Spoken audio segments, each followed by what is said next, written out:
అస్మద్గురుభ్యో నమః. శ్రీమతే రామానుజాయ నమః. నేటి మంచి మాటలో సాధారణంగా మనిషి రెండు తప్పులను చేస్తుంటాడు. అవేమిటో తెలుసుకుందాం. మొదటిది ఆత్మస్తుతి, రెండవది పరనింద. రెండూ తప్పులే.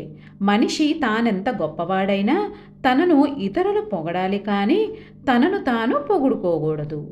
దేవతల అధిపతి అయిన దేవేంద్రుడు కూడా తన గొప్పతనాన్ని తానే ప్రస్తుతించుకుంటే చాలా చులకనవుతాడని చెప్తారు.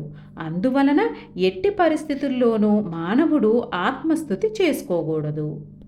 ఇతరులను నిందించటము కూడా పెద్ద పాపమే. ఒక మనిషిని హత్య చేసిన దానికంటే ఇది ఎక్కువ పాపం. ఇందుకు మహాభారతంలో ఒక ఉదాహరణ ఉంది. కురుక్షేత్ర సంగ్రామ సమయంలో కర్ణునితో యుద్ధం చేయటం ధర్మరాజుకు ఒకప్పుడు చాలా కష్టమైంది. ఆ కష్టానికి తట్టుకోలేక ధర్మరాజు యుద్ధభూమి నుండి వెనుదిరిగి శిబిరానికి వెళ్ళిపోయాడు. యుద్ధభూమిలో ధర్మరాజు కనపడక అర్జునుడు చాలా చింతించాడు. అతని కోసం వెదికి వెదికి చివరికి శిబిరంలో కనుగొన్నాడు. ధర్మరాజు వెంటనే కర్ణుణ్ణి చంపావా లేదా అని అర్జునుడిని ప్రశ్నించాడు. లేదు అని అర్జునుడు సమాధానమిచ్చాడు. తాను ధర్మరాజును వెతుకుతూ అక్కడికి వచ్చానని చెప్పాడు అర్జునుడు.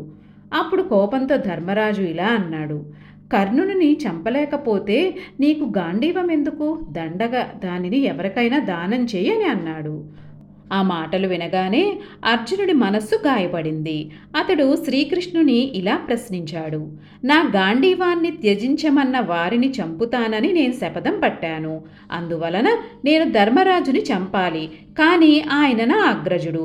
ఇప్పుడు నా శపథాన్ని నెరవేర్చుకోవడం ఎలా అని అడిగాడు.